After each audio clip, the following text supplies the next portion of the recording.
ඔන්න අපි මේ ෆිල්ටර් එක හයි කරලා තියෙන්නේ මේ සුදු පාට වෝල් එකේ. ඉතින් හරියටම ඉතාමත් ලස්සනට මේක මැච් වෙනවා මෙතෙන්ද. මෙන්න මේ විදිහට තියෙනවා මේකේ කරාඹේ. ඉතින් මේක ස්මාර්ට් ෆිල්ටර් එකක්. අපේ හොට්ලයින් නම්බර් එක මෙතන ගහලා තියෙන මොකක් ප්‍රශ්නයක් වුණොත් අපිට කතා කරගන්න පුළුවන්. ඉතින් තව ෆිල්ටර් අපිට තියෙනවා කියලා 3ක් නේ. තව ෆිල්ටර් 3ක් හයි කරගන්න තියෙනවා මෙන්න මේ මහත්තයාගේ වත්තෙම සහ ගෙදර. ඉතින් ඒ ටිකත් අපි දැන් හයි කරලා පෙන්නනවා.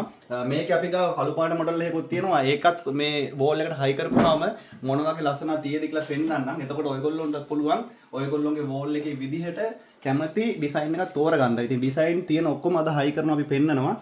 ඉතින් මේ ෆිල්ටර් එක ඉතාමත් සාර්ථකව අපි හයි කරලා තියෙනවා මේ වෝල් එකේ. මෙන්න මෙතන මඩ ෆිල්ටර් එක දාලා තියෙනවා. ඉතින් සුපිරිසිදු වතුර එකක් දැන් බොන්න පුළුවන් මේගොල්ලොන්ට. ඉතින් ආසනික් බැරලෝහ ඒ සියලුම දේවල් අයින් වෙලා ශරීරයට හිතකර හොඳම මෝටර් එකක් පාවිච්චි කරන්න පුළුවන්. ඉතින් මේ වෙනකොට ඔයගොල්ලෝ දන්නවා වකුගඩු රෝගී ගොඩක් වැඩි වෙලා ඉන්නවා ලංකාවේ. ඉතින් මේ හැම දෙයකම ප්‍රධාන දේ තමයි අපි බොන වතුර එක. ඉතින් හොඳ වතුර එකක් බිව්වොත් අපි ලෙඩ රෝග රසකින් අපිට ඉවත් ඉලවෙරලා අපිට නිරෝගීව ජීවත් වෙන්න පුළුවන්. ඉතින් මේ ෆිල්ටර් එක ගොඩක් වටිනවා ලංකාවේ අංක 1 ෆිල්ටර් එකක්. ඒකට හේතුව තමයි මේක පියවර 8කින් පිරිපහදනවා ජලය.